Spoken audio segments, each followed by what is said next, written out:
अब मैं क्या क्या रोती है मिठाती आए पत्ते रह जाते हैं, बढ़ते बढ़ते धुनी तक तैयार चक्कर लगाते हैं। एक बात और बताऊं आपके लिए, कभी धुनी के पास बैठ जाते हैं, कभी नंदी को पकड़ के बैठ के रोने लगते हैं। एक दिन तो सती जी भोलेनाथ की धुनी जहाँ लगी हुई है, जहाँ समाधि लगी है, पास में उनके चरणों में गिर के रोने लगी। और कहा बोली, रूठे रूठे मेरे सैया आई बनाऊं कैसे, रूठे रूठे मेरे बनाऊं कैसे, रूठे रूठे मेरे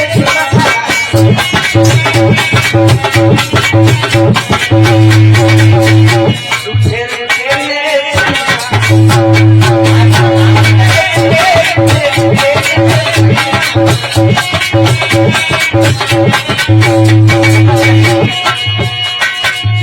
अपने पिया से झूठ में बोली, झूठ में बोली, झूठ में बोली, दिल की बात तो है सच नहीं बोली। अतिराजी ये भाव दिखाऊं कैसे, मनाऊं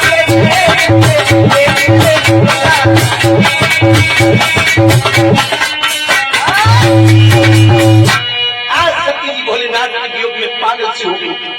अब कैलाश पर्वत पे कोई सहेलियों ने था स्वप्न मन की बातें कह सके। श्री सुखदेव देव बोले, ये परीक्षक सती जी को कितने दिन का वियोग सहना पड़ा जानते हो बंधु?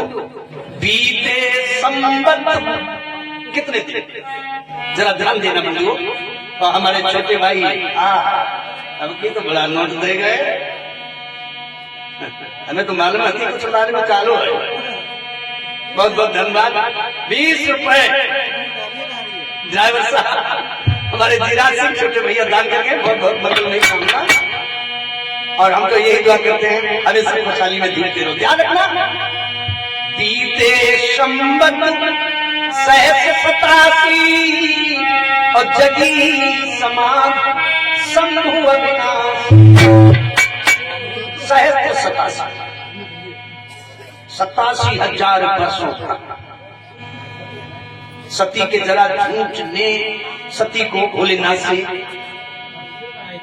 आज वियोग सहन करना पड़ा। कितने वर्षों तक? 87,000 वर्षों।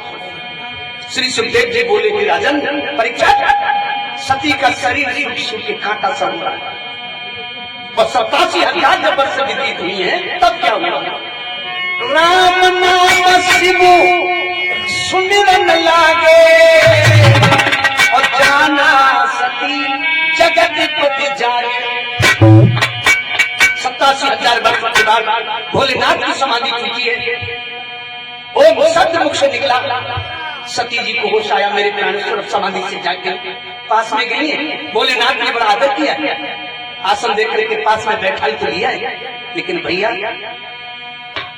प्रेम नहीं जो पति पत्नी के अंदर होना चाहिए, क्योंकि भोलेनाथ का तो ये दृढ़ संकल्प था कि इस शरीर से भोले बाबा तुम्हें कभी नहीं भेजे। इधर उधर की बातें होने लगी और बातें होते ही होते सती जी की अचानक नजर अंतरिक्ष में ऊपर की गई। तो अंतरिक्ष में आकाश मार्ग में उन्होंने क्या देखा कि देवता लोग कहीं बैठ करके विमानों में अपनी स्त्रियों के साथ कहीं जा रहे हैं। सती जी ने उसी समय भोलेनाथ से आश्चर्य जन पूछा, महाराज ये देवता लोग कहाँ जा रहे हैं अपनी अपनी पत्नियों के साथ? भोलेनाथ बोले, सती जी क्या तुम्हें नहीं अवगत हुआ? नहीं तो मुस्कुरा करके बोले भोलेनाथ, सती जी तुम्हारे पिताजी जो है राजा दक्ष, उन्होंने बहुत बड़ा यज्ञ किया और ये सब देवता लोग वही यज्ञ में भाग लेने को जा रहे हैं। सती जी ने जब सुना हमारे पिता ने इतना बड़ा यज्ञ किया है, ये देवता लोग वहां भाग लेने को जा रहे हैं, तो आप लोग इस बात को समझो। वो तो सब हो पिताजी के घर में एक उत्साह बेटियों से पूछो, मैं के कुशल कामना का उत्साह बेटियों से पूछो। सती जी को एक वजह से बड़ी खुशी हुई, मेरे पिता ने इतना बड़ा यज्ञ किया जो देवता लोग उनके यज्ञ में जा रहे हैं। लेकिन वो खुशी ज्यादा देर तक नहीं ठहरी। अपने एक दिन से पूछा कि महाराज हमें एक बात बताओ, क्या हमारे पिता ने इतना बड़ा यज्ञ किया है लेकिन हमें तो खबर तक नहीं दी, क्यों? अब बोली है सती जी भोलेनाथ से, क्या बोली है? पिता ने मेरे यज्ञ रचाओ, पिता ने मेरे यज्ञ रचाओ, मैं ना बुलाई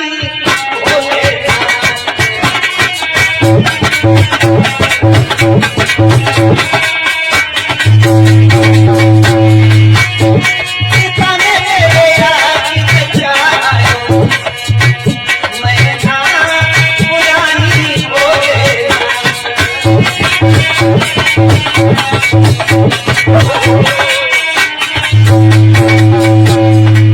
महाराज इतना बड़ा यज्ञ किया, हमें खबर तक नहीं दी। सब तुमने बुलवाए, देखने यज्ञ सभी आए,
बात क्या है महाराज, हमें क्यों नहीं बुलाया? भोलेनाथ कहने लगे, सती जी इसमें तुम्हारा कोई दोष नहीं और देखा जाए तो मेरा भी कोई दोष नहीं। तुम्हारे पिता हमसे नाराज है, आपसे, लेकिन क्यों? जवाब दिया सती जी, एक समय की बात है, तुम्हारे पिता को हर लायक जब समझा तो उस समय पर याद है ब्रह्मा जी ने उन्हें प्रजा का नायक बना दिया, और जब से उन्हें प्रजा का नायक बनाया उन्हें अपने ऊपर अहंकार हुआ। एक बार हम सब देवता लोग ब्रह्मा के दरबार में बैठे थे, तुम्हारे पिता अचानक वहां आए, वो प्रजा के नायक थे। सभी देवताओं ने उन्हें प्रजा का नायक समझ करके उठ करके उनका स्वागत किया, उनको प्रणाम किया, लेकिन हम अपनी जगह सुन करके खड़े नहीं हो पाए। तुम्हारे पिता हमसे नाराज होने लगे, वो गालियां देने लगी, ये घमंडी है, ये किसी का सत्कार नहीं जानता है, ये किसी को सम्मान नहीं देना चाहता है, इसके अंदर ईर्ष्या भरी रहती है, हमें एक प्रजा का नायक बना दिया है। तब से इसको हमसे जलन हो गई, वो नाना प्रकार की हमें गालियां देने लगी, और ये भी कहने लगे कि ये किसी समाज में बैठाने की योग्य नहीं। सती जी उन्होंने नाना प्रकार की बातें की, लेकिन हमने उनसे कुछ नहीं कहा, और वो दिन का आज दिन 22 दिन से तुम्हारे पिता हमसे नाराज है। अभी यहीं पर समझना बंधुओं,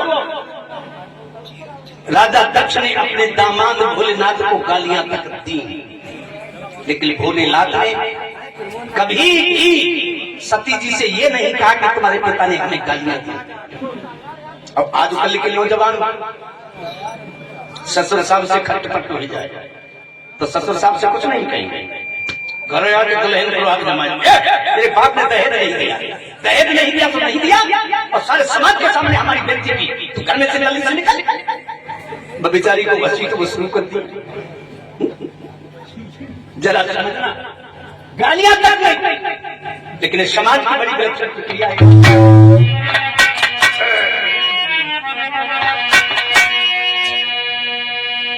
सती जी कुछ देर को चुप हो गई, और थोड़ी देर के बाद में बोली, महाराज अब जो कुछ है सब ठीक ही है, आपकी आज्ञा हो, अगर तुम्हें नाय बुलाओ लेकर नाय भेजो तो कहा हम चली जाए। भोलेनाथ कहने लगे, सती जी एक बात तो नहीं जानती, क्या? गुरु के यहाँ, पिता के यहाँ, मित्र के यहाँ किसी कारणवश अगर निमंत्रण नहीं दिया गया है तो बिना बुलाए जाने में कोई फर्क मत करो, और इन्हीं 3 जगह अगर थोड़ी सी अनबन है, अगर खटपट है और निमंत्रण नहीं दिया गया है तो इन्हीं 3 जगह बिना बुलाए जाने में बनाई नहीं है। सती जी तुम्हारे पिता हमसे नाराज हैं, इसीलिए उन्होंने निमंत्रण नहीं दिया, और तुम बिना बुलाए जाओगी तो वहां समाज में इज्जत नहीं पाओगी। देश की माताओं बहनों समझो, चाहे वो मायके हो या अपनी बहन का घर हो या किसी का घर हो, अगर जरा अनबन है तो बिना बुलाए कहीं जाने की चेष्टा मत रखना। कि मैं आप बहुत अच्छी बात बता रहा हूँ, कुछ हमारे देश की माताएं सोचते से ही कह रहे हैं, अपने माँ बाप की याद किसको नहीं आती, क्यों नहीं जाएंगे, लड़ाई क्यों लड़ा, हमें बीच में हमको जरूरत है, ये जिद करती है, लेकिन इसमें नुकसान के अलावा कुछ नहीं। अब वैसे अगर ज्यादा इच्छा है तो उत्सव में मत लो, निमंत्रण कोई किया है और निमंत्रण नहीं मिला है, शादी है, विवाह है, निमंत्रण नहीं दिया तो बिल्कुल कदम मत रखिए, और जाने के लिए मन करे तो इसके लिए एक त्योहार बना दिया है। वो त्योहार जानते हैं, रक्षाबंधन आता है, बहन अपने भाई को राखी बांधने को जा सकती है, और एक त्योहार और भी चल रहा है, दीपावली के बाद जो भैया दिया जाती है, हर जगह चल रही है। द्विज पर भी वैसे अगर देखा जाए कि भैया तीज का त्योहार तो चला नहीं, सच्चाई गरीब पूछी जाए माताओं बहनों से कि ये भैया तीज का त्योहार जो है, इधर भैया तीज का जो त्योहार है ये कहां से और कब और कैसे चला है, आज हम आपको बताएंगे। इस बात को ध्यान रख लेना, ये भैया तीज का त्योहार जो है ये कहां, कब और कैसे चला है। सुनो, इसके बारे में हम आज आपको बताते हैं। माताओं बहनों से पूछो कि कहां से चलो तो मालूम का जो नहीं जान, जो नहीं जानती तो दूध खवा दिखाई जाए। हम बताएंगे भैया तीज का त्योहार हमारे ऐसा नहीं, हरिवंश पुराण में हमने पढ़ा, बड़ा इत्मीनान से भैया तीज के त्योहार का पर्व मनाया जाता है, लेकिन इसे मनाने का तरीका अलग हम लोगों ने अपना लिया। भैया तीज का इसका मतलब क्या है? यमराज के पुत्र, सूर्य के पुत्र यमराज और सूर्य की पुत्री जिनका नाम यमुना जी, यमराज और यमुना जी ने ये दोनों सगे भाई बहन हैं। यमराज यमुना जी ये सगे भाई बहन हैं। कार्तिक शुक्ल पक्ष दीपावली के बाद द्विज वाला दिन था। यमराज जो थे वो अचानक अपनी बहन के घर यमुना के घर पहुंच गए थे। यमुना जी ने अपने भाई को देखा तो उनकी आरती उतारी, उनका तिलक लिया, गोला और मिश्री से उनका भोग लगाया। अपनी बहन की सेवा को देखकर के यमराज बड़े प्रसन्न हुए और उन्होंने कहा कि यमुना, हम तेरी याद इस भक्ति और तेरे प्रेम को देख के बड़े प्रसन्न हैं। आज तो हमसे अच्छा वरदान मांग, क्या मांगेगी? यमुना जी ने कहा भैया अगर मेरी सेवा भक्ति से प्रसन्न हो तो हमें एक वरदान दे दो। क्या? कि द्विज के दिन जो भाई अपनी बहन के घर जाए, अबा के हाथ का प्रसाद ग्रहण करे, उसका आशीर्वाद ले, वो कितना बड़ा पापी क्यों ना हो, मैं तुम भी प्रसन्न नहीं करूंगा, वो कितना बड़ा पापी क्यों ना हो। तो समझ गए द्विज के दिन धर्म किसका है? भाई का धर्म है कि वो अपनी बहन के घर चल के जाए, उसका हाथ का प्रसाद ले, उसका आशीर्वाद लेने के लिए। लेकिन अब भैया क्या गया था और जब फिर सवेरे घर में दंगा मचाए व्यक्ति, जरा समझना। और हमारे परमात्मा भैया बलबीर सिंह यादव जी बरेली से 50 रुपए, धीरेज सिंह जी की तरफ से ये 20 रुपए, ओमपाल ये मिस्त्री साहब धौरेरा से भैया की तरफ से 10 रुपए आए हैं। और रामशंकर फोरमैन बरेली से 100 रुपए भैया की तरफ से कथा में दान आए। बहुत बहुत धन्यवाद। मंगलमय कामना है, भगवान की बड़ी कृपा बनी रहे। हम तो यही दुआ करते हैं। लोगों ध्यान रखना, बड़ी सुंदर बात यहाँ पर आ गई है। ये शब्दों के साथ में जरा सुनो। तो भाई ने क्या किया? जब खुद ही किया और किसी और की बात नहीं, ये समस्या हमारे भी आगे आई है। आज हम बताएंगे, अपने भी बात बताएंगे। ये बात है सन 2005 की बात है। हमारी पत्नी 2-3 साल यादें वो समय करते थे और दीपावली का त्योहार बड़ी खुशी से सबने मनाया। और द्विज वाला दिन आया, हम बाहर बैठे थे, बच्चा गया, बोले भैया हमने हाँ बताओ। बोले तुम्हें घर में गया? हम घर पहुंचे, 4 पाई पड़ी तो बोले बैठ जाओ, हम बैठ गए। बताओ कब? बोले आज दिन का है और उस बरस द्विज जो थी वो शुक्रवार। तो हमने किया दिन तो शुक्रवार है। बोले जब थोड़ी कुछ हमने फिर बोले जब कैसे आज त्योहार का है? हमने त्योहार दीपावली आती है निकल गई। बोले जय ना जाए आज भैया दिया अरे हमने की बात अब तुम्हारा भाई आने वाला है, इसलिए बड़ी खुश हो। बोले अच्छा ठीक कहा था अकेले भैया कैसे आ गए? तो हमने फिर उस समय हमने एक सच्चाई कर दी। तो हमारी पत्नी हमसे बोली जरा समझना, जब देश के झंडे कितने विलक्षण है। हमारी पत्नी हमसे बोली कि आई गई भैया तुझ और भेज दे सजन बाकी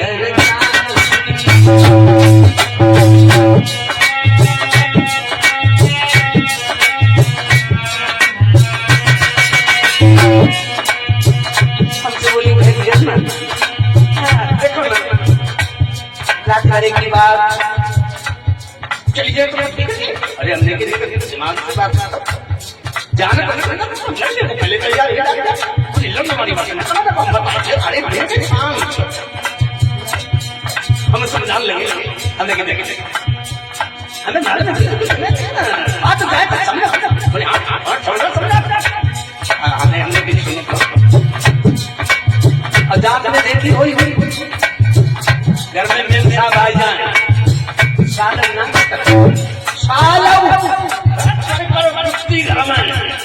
चूल्हा वाला बनाए चलिए तो चेंज नहीं करता। अब चूल्हा वाला बनाने के बाद तो शांति नहीं मिलती। दो जबान दिन हमें तब देखा कैसे पटाई देना पति महाराज का ठीक करे करे घरों में चूल्हा लगाएगा अब देख लेंगे छोटा दूध लेके दे और नहीं रोटी कौन दी है आज तो मालूम का खाती हो रही है रोटी के लिए मरे आज पूरी करे करेगा अंजा लगू बकिया जौना क्या खाई जो करे बकिया हो जरा समझना क्या कहे बकिया सुनो भाई भैया आदमी को जामा करके भाई क्या बता तुम्हें मेरुआ बना के कौन करके रखे तुम्हें सवेरे कहीं के लिए चावल ना करे के पति महाराज का तो ठीक है भैया ना मस्ती तो जा और सवेरे कहीं दूध लेके मई के जब दूध लेके गए संध्या के टाइम पे खवाई आई रात करके आई और सवेरे को अपनी अम्मा से कहीं अम्मा हम अपने घर जाए अम्मा कहती बिटिया मेरे को अच्छा करके आए आपकी बिटिया पैसा की बड़ी कमी आई अपने तो खर्चा करके आई मैं सोच रहा 15 दिन के जाते बिटिया तोरे धान घरे आई जाते ना हम तो प्रदेश में अपने धोती ब्लाउज अरे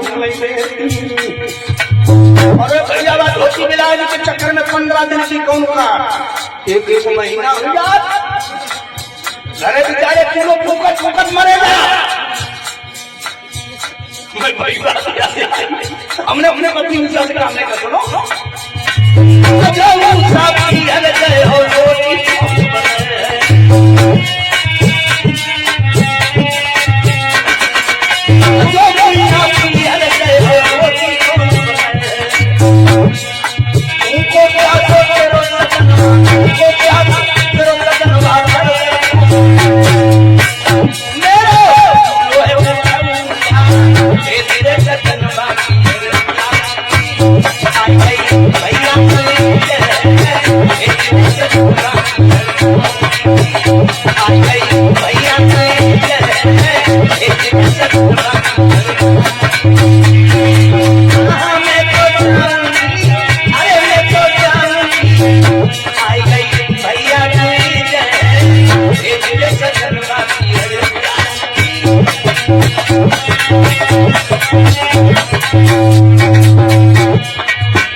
हमने जब इतनी बात कही हमसे बोलिए सुन तो हमने शादी करी कोई खरीद ना हमने क्या कौन तेरो खरीद के लाई तो बोली जो हमें कहीं सुनो हमने सुनाओ और उस समय हमारे बड़े भैया चक्की को घर में कारखाना लगाए तो चक्की गाई नहीं उठाई हमसे बोली इधर देख रहे खूब देख रहे हैं तो हमसे बोली अपने घर में चक्की लगी है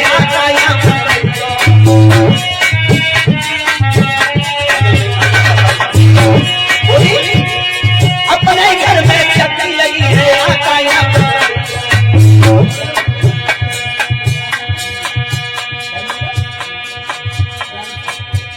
और हमारे परमात्मा लला धर्मेंद्र ड्राइवर साहब बरेली से भगवान के भोग के लिए उन्होंने कुछ फल और साथ में 100 रुपये क्या बात है क्या भावना क्या क्या है भगवान के प्रिय भक्तों की ये पहचान है भगवान के भोग के लिए उन्होंने कुछ फल और भगवान के चरणों में अपनी पवित्र कमाई में से 100 रुपये उन्होंने आकर के दान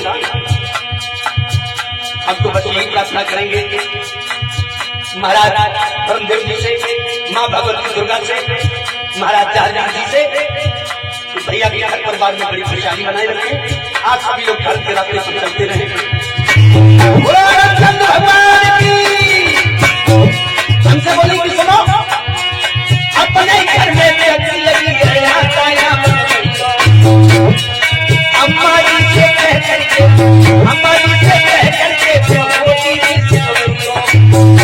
मेरो बनो है बनो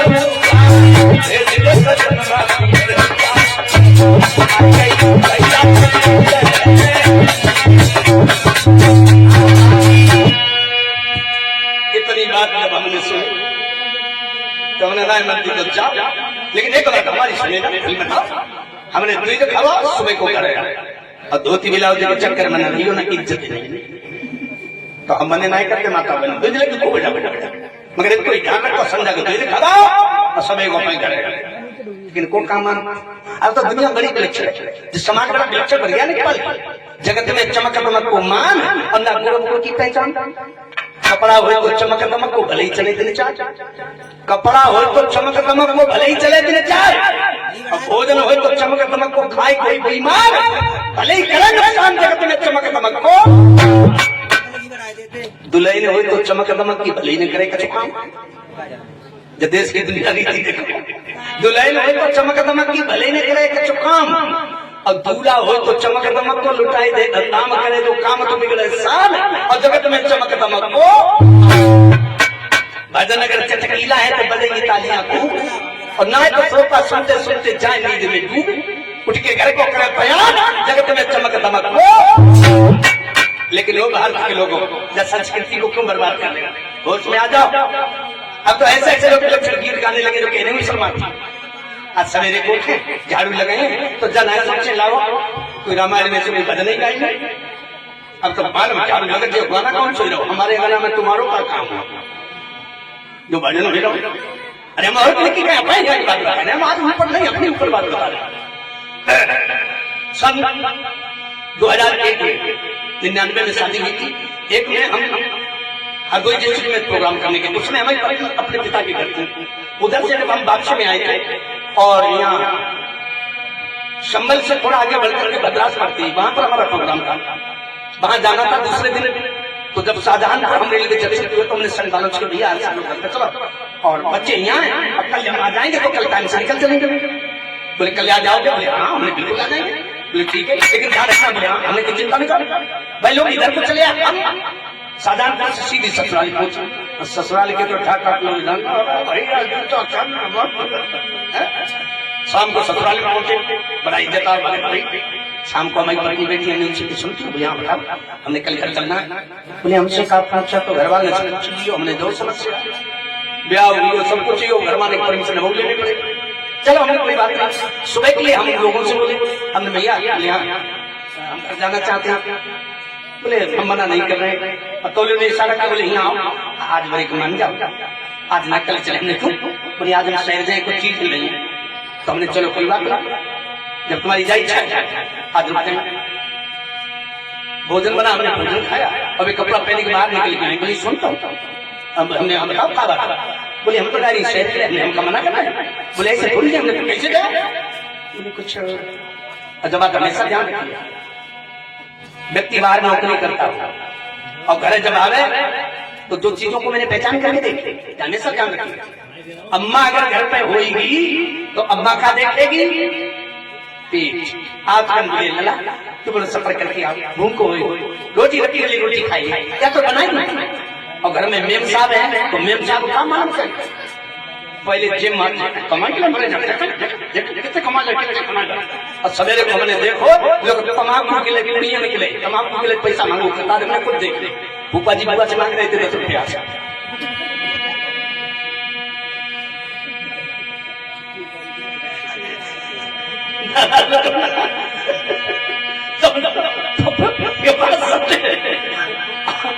अम्मा देखकर बेटो भी देखे अब भाई बोली ऐसे थोड़ी ना जान कैसे बोले कुछ रुपया हो तो दो। अब हम सोचने लगे हमने कितने रुपया चाहिए? बोले कम से कम 200 रुपया। अब जब मैं हाथ डाले बोले भैया 200 रुपया निकाल दे दिए। पूरा दिन शहर में संध्या को लौट नहीं खाना खाया, सब लोग आराम से सोए। सवेरे को हमको जल्दी में तैयार होने उठे, बाहर बैठे गायत्री मंत्र का जाप कर ले। अब बे झाड़ू लेके उठी 5 बजे सुबह की बात। अब झाड़ू लगाती ना, अब गाना कौन सुगा रही? सुनो गाना कौन सुगा रही? एक परदेसी मेरा दिल ले गया, जाते जाते मीठा मीठा फूल ले गया।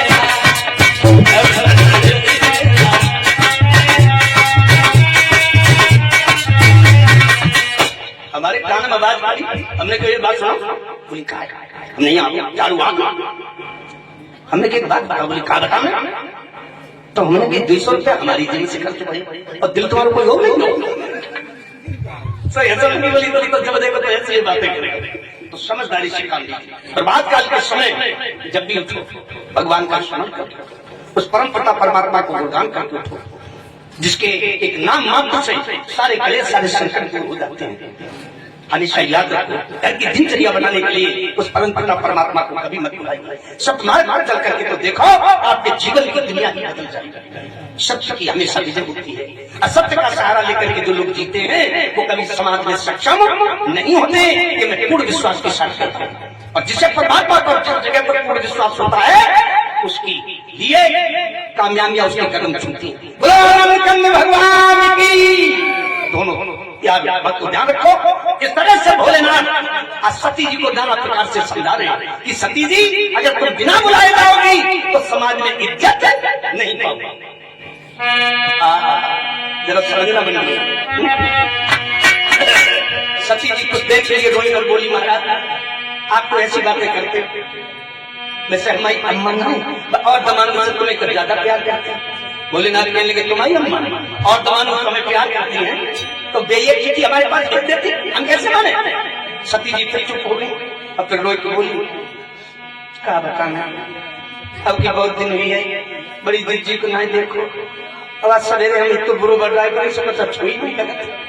भोलेनाथ समझिए सती जी के जाने के मन में बोले देखो सती जी वहीं तुम्हें रोकेंगे नहीं जाओ, लेकिन फिर भी हम तुम्हें समझा रहे हैं आप बिना बुलाए जा रहे हैं मेरा दिल नहीं कह रहा है जाओ जाओ।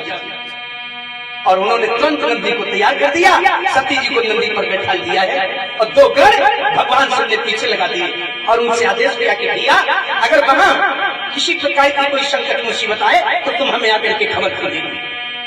मेरे भगवत प्रेमियों श्री सुखदेव जी कहते हैं कि हे राजा परीक्षित फिर जिद करके सती जी एक बार अपने मायके को भोलेनाथ से बिछड़ करके चली। पिछला झूठ बोली तो 87,000 योग सहना पड़ा और दोबारा फिर जिद की है तो आप देखिए क्या होने वाला है।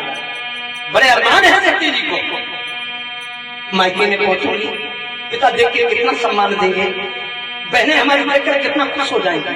लेकिन भैया वो अरमान सती जी के मायके के नजदीक जाते ही जाते धूल में मिल गई।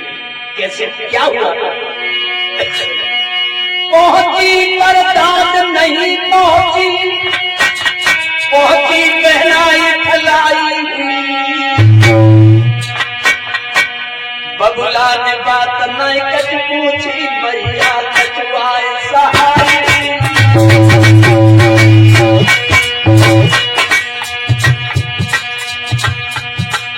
कितना बड़ा अनादर सती जी का हुआ। जिस पिता से सती जी को इतने दिल में अरमान थे कि मेरे पिता ने देख करके कितना सोच, लेकिन भाई सती जी को देख करके राजा अपना मुंह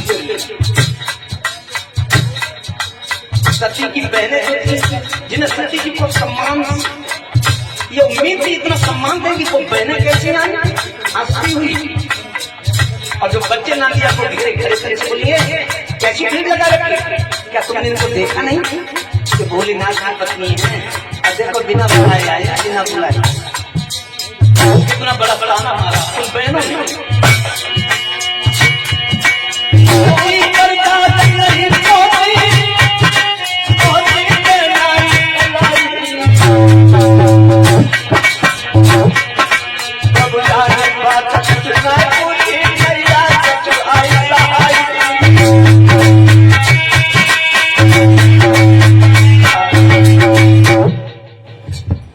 ये देख करके सती जी का हृदय कांपने लगा।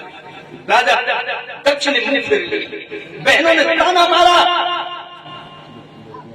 सभी समाज में अपने अपने को पकड़ करके बैठा रहे हैं। लेकिन भैया सती जी को वहां पर कोई बैठने तक को नहीं कह रहा था।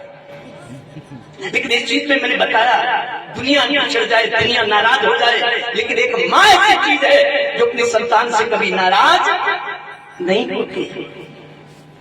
मैया जो प्रसूति है सती जी की राजा दक्ष की पत्नी का नाम प्रसूति था। ध्यान देना प्रसूति की नजर पड़ी सती जी को जब अकेले अकेले देखा तो उस मैया ने सब कुछ छोड़ दिया अब भाग करके अपनी बिटिया के पास आ गई और सती जी से बोली बिटिया सती अरे तुम अकेली क्यों खड़ी आओ मेरे पास यहाँ बैठो। और सती ने माँ के जब वो वचन सुने सती की आंखों में से आंसू भर आए अपनी मैया के गले से लिपट करके रोने लगी। माँ सती की माँ बोली क्या बात है सती पर्वत पे कुशल तो है। सती जी बोली मैया आज पर्वत पे अगर कुशल होती ना तो पिताजी मेरा इतना अनादर नहीं करते। मैं तुम लोगों ने प्रेम की खाकर उनसे लड़ाई करके यहाँ चली आई तो मेरा पिता ने इतना बड़ा अपमान किया कि मुझे बैठने तक को नहीं मिला। और सती जी अपनी माँ की गोद में बैठ करके फटक के रोने लगी और बोली माँ हम एक बात बता मुझे कौन सी गलती पीठ बना दे बात दिखाई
मैया की गोद सती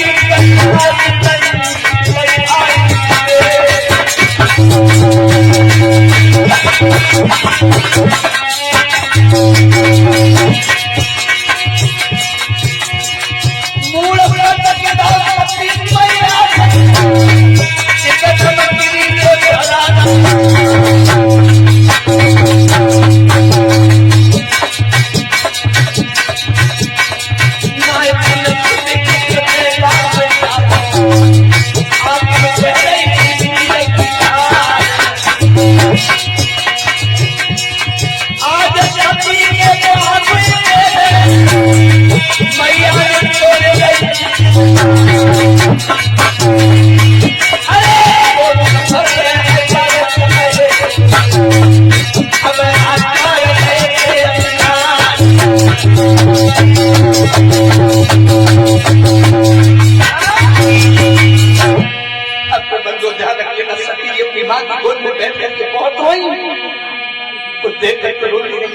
मैया ने समझाया बेटी सती तू रोए मत, तुम्हारे पिता तुमसे अभी नाराज हैं, लेकिन थोड़ी देर के बाद वे मान जाएंगे तो तुमसे सम्मान देंगे, तुम्हें बड़ा लाड प्यार देंगे, आप चिंता नहीं करो।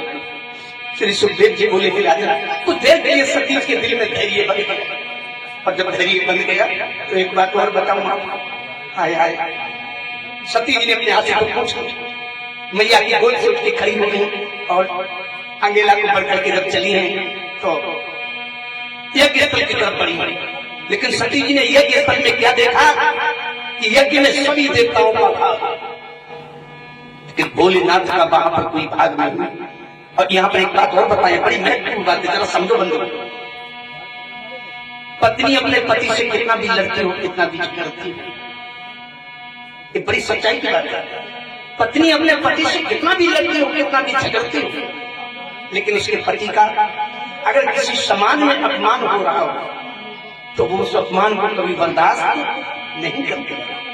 सती जी ने अपना अपमान को बर्दाश्त किया, और जब उन्होंने ये देखा कि मेरे भोलेनाथ की यहाँ पर निंदा हो रही है, अब तो सती के क्रोध का ठिकाना नहीं रहा, बहुत तमाम की तरह तिरछी हो गई, आंखों में लहू के खून के कतरे उतर पड़े, क्रोध के मारे उनका शरीर लाल पड़ गया, दोनों पैर पत्थर उनके कांपने लगे, और सती जी ने दोनों हाथ ऊपर उठाकर धरती मां से पटक दिए, और जो देवता बैठे थे उनको चीख करके बोले, सभी देवता सती की तरफ देखने लगे। तो सती जी ने क्या कहा,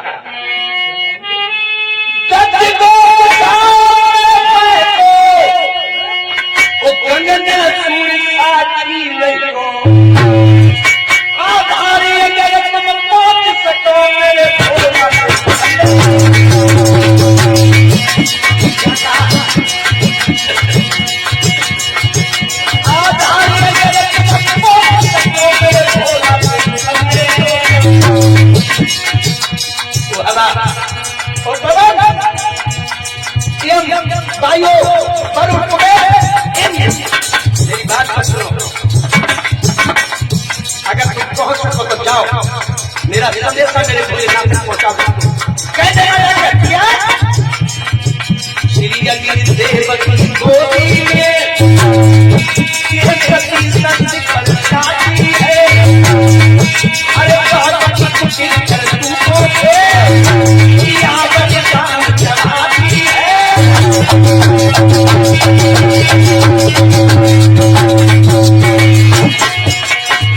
मरने से पहले सती जी ने उसके बाद परमात्मा से वरदान मांगा। क्या वरदान मांगा है करीना? मैं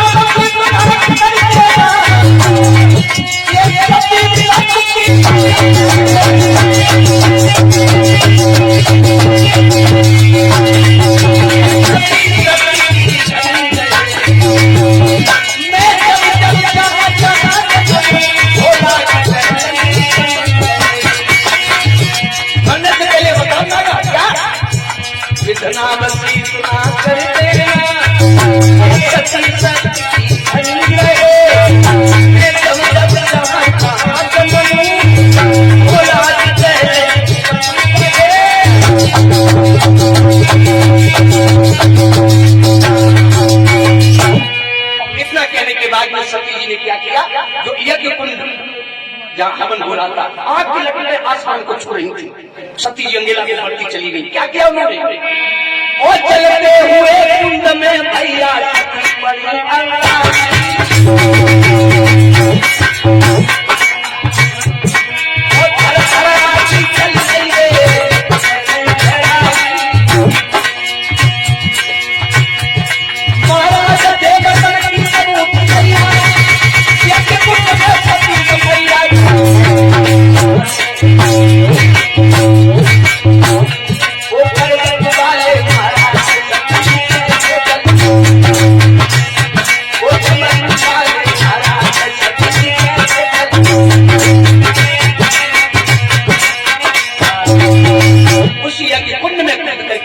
सती जी ने अपने जीवन की लीला समाप्त की। श्री सुखदेव जी बोले, हे राजा, उस समय देवता त्राह त्राह करके वहां पर, और जो भगवान शिव ने गण भेजे थे, उन गणों ने सती को जब यज्ञ कुंड में जलते हुए देखा, हाय हाय गजब हो गया। क्या हुआ, गणों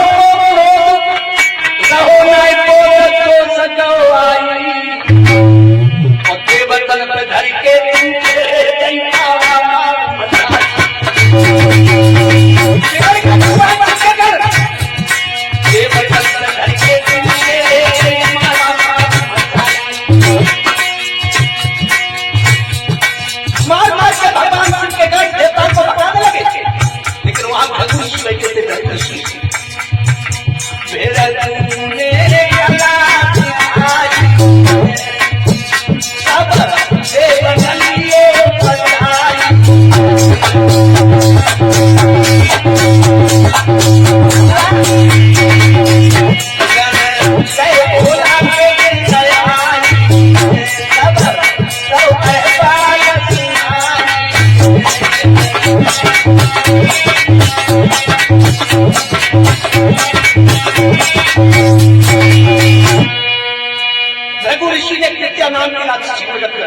जिसको देख करके भगवान शिव के घर भाग गए और कैलाश पर्वत पर भोलेनाथ बैठे, हाथ जोड़ के खड़े हो गए, महाराज अनर्थ हो गया।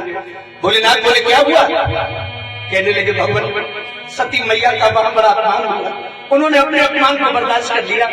वहां पर तुम्हारी जब उन्होंने निर्दा देखी तो उन पर रहा नहीं गया, और वो एक कुंड में कूद गई और उन्होंने अपने शरीर उसी में जला दिया। सती मरण सुन संभ सुभावा, जो सती मरण भोलेनाथ ने सुना, अब तो उनके क्रोध अग्नि अंदर से धधक उठी। क्रोध में भर के भगवान की जटाएं खोल दी, अरे खोल के जटा भरत से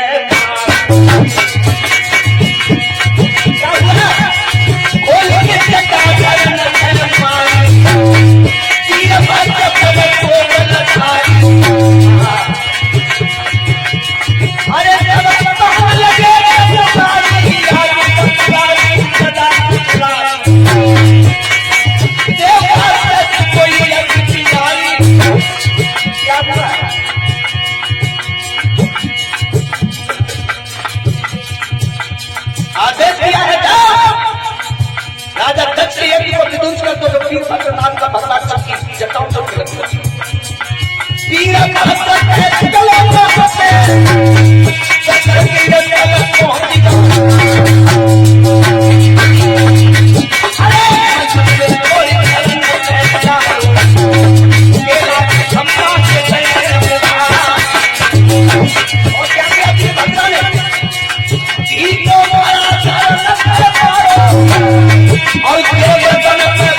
शिव श्याम यादव उनकी तरफ से भगवान की कथा में 10 रुपए बहुत सुंदर मंगलमयी काम।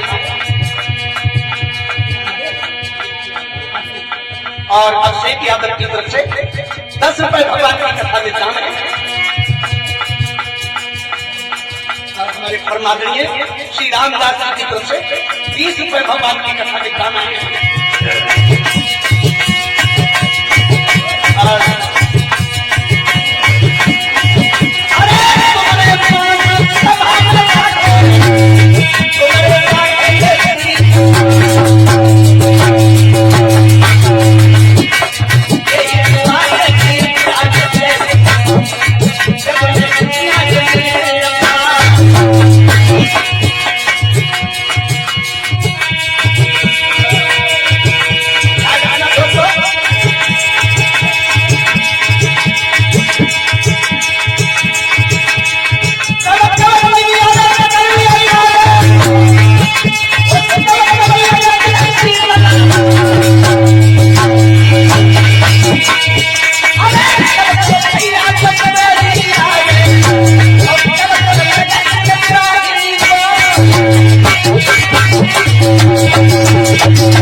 भगवान इस तरह से वीरभद्र ने जाकर राजा दक्ष के सर को काट करके उसी यज्ञ कुंड में जला करके राख कर दिया। ध्यान रख लेना मेरे पर्वत प्रेमियों, इस तरह से आज वीरभद्र ने जब उसको काटने के बाद यहाँ पर थोड़ी सी बात और ध्यान रख लेना मेरे पर्वत प्रेमियों, बड़ी सुंदर सी बात है। वो क्या है, सभी देवता तरह करके कहाँ पहुंचे हैं भोलेनाथ के दरबार में। और भोलेनाथ के दरबार में जाकर के जब पहुंचे तो भोलेनाथ के दरबार में क्या हुआ है, हरिनारायण को साथ में लेकर के शांति है तो सभी देवता आज भोलेनाथ से प्रार्थना कर रहे हैं, महाराज आप ही हैं जगत के स्वामी, प्रभु तुमको नमो नमः।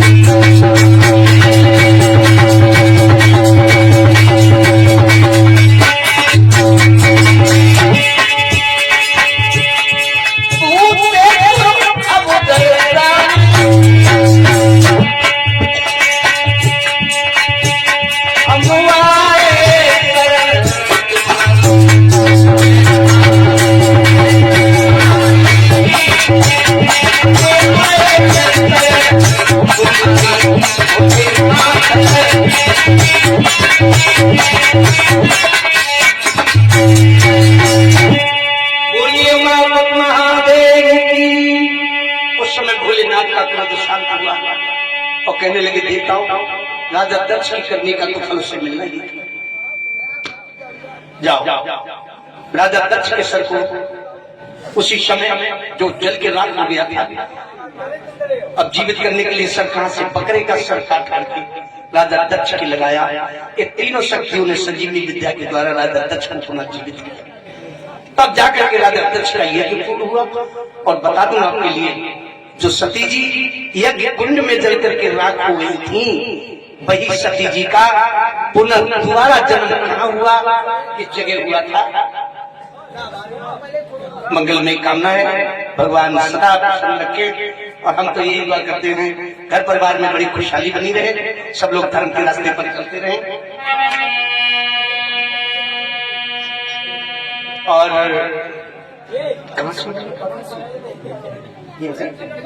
धर्मेंद्र भैया हमारे ड्राइवर साहब 50 रुपए और पिंटू नोएडा से 50 रुपए दान किए हैं।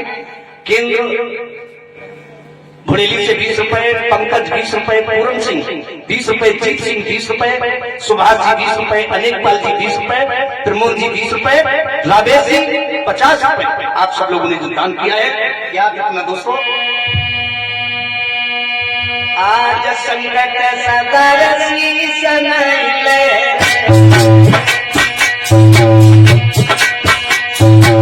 संपत्ति सदा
इस तरह से यज्ञ पूर्ण होने के बाद जो सती जी अपने पिता राजा दक्ष के यज्ञ कुंड में जल करके राख हो गई, इनका पुनर्जन्म कहाँ हुआ?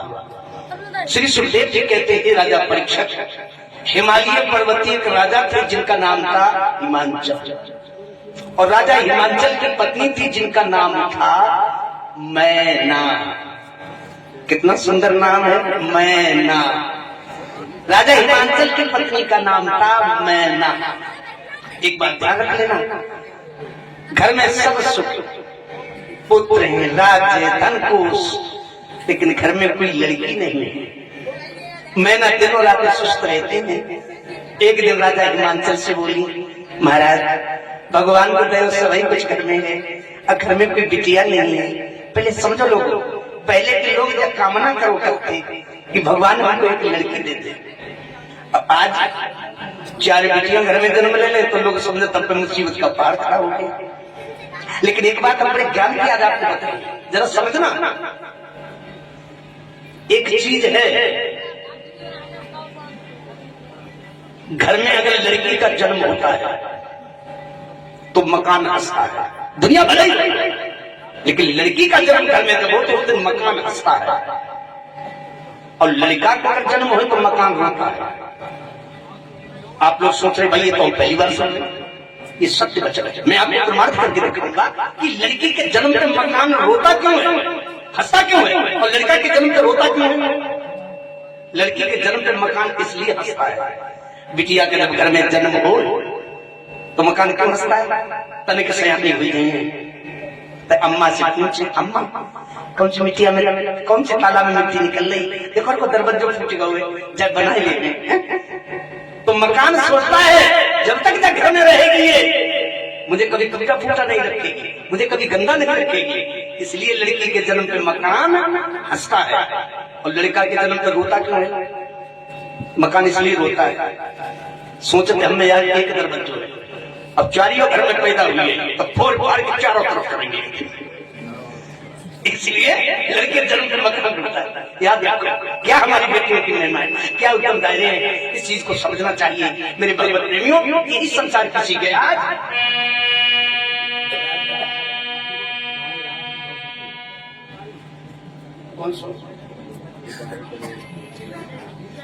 धर्मेंद्र ड्राइवर साहब 50 रुपए और अजय यादव जी 50। भैया की इच्छा है कि जो वो तो नहीं वो बात वाला।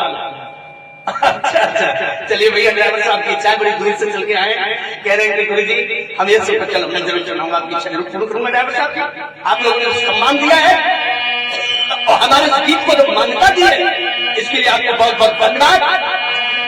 लेकिन उससे पहले वो गीत सुनाने से पहले मैं दो शब्द आपके लिए जरूर कहूंगा ड्राइवर साहब कि इनके सोने के बचा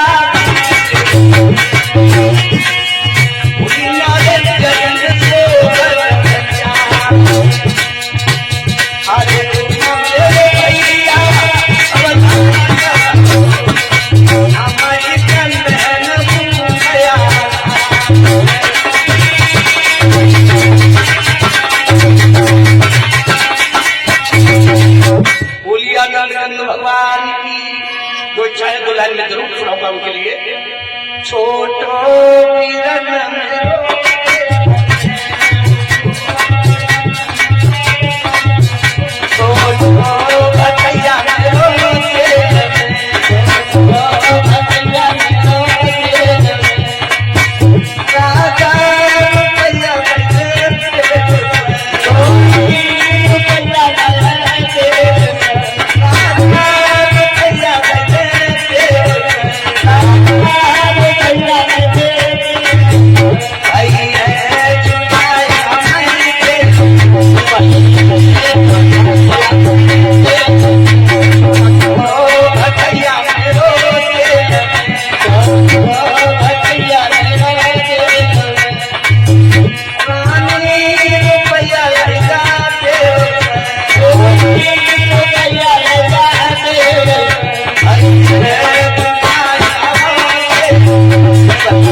तो मैना दिनों रात सोच रहती।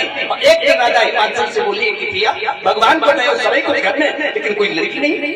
और क्या बोली, सुनती हूँ जग में जो भी नर एक सुंदर लली न पावे,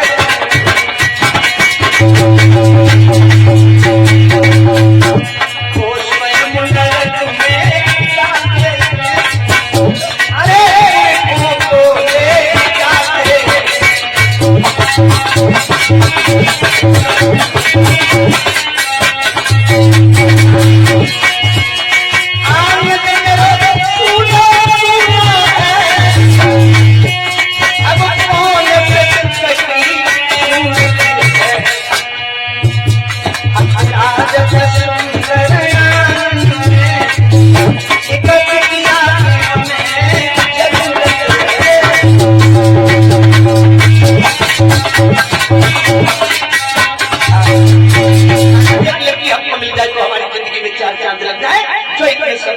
राजा हिमाचल बोले तुम्हारी ऐसी इच्छा है तो परमात्मा हमारी इच्छा को अवश्य पूर्ण करेगा।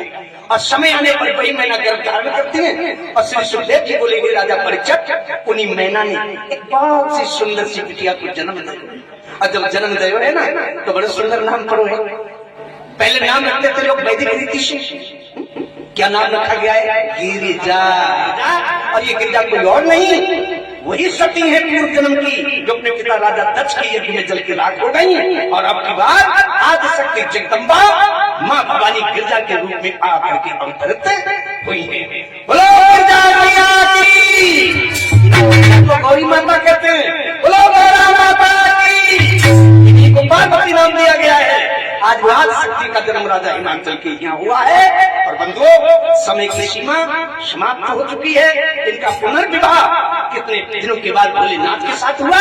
कल दिन की मीटिंग में ठीक समय 1 बजे से और 4 बजे तक आनंद लेंगे। और कल शाम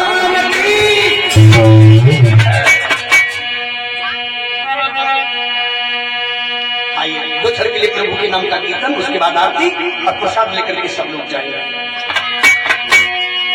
गोविंद मेरो है, गोपाल मेरो है, गोविंद मेरो है, गोपाल मेरो है, गोविंद मेरो है, गोपाल मेरो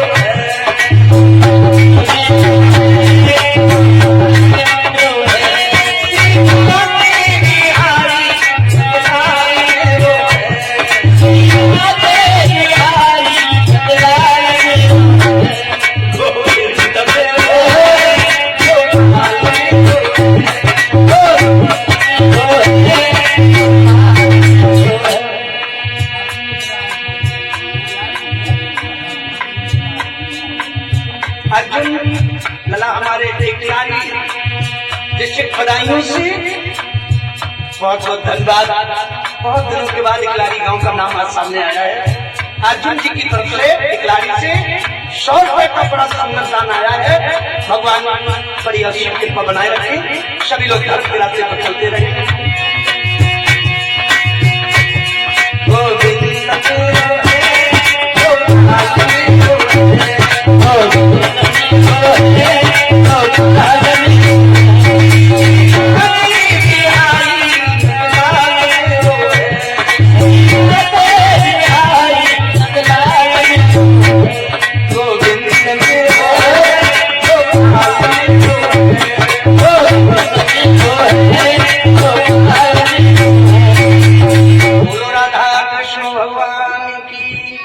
बोलो वृंदावन में हरिलाल की।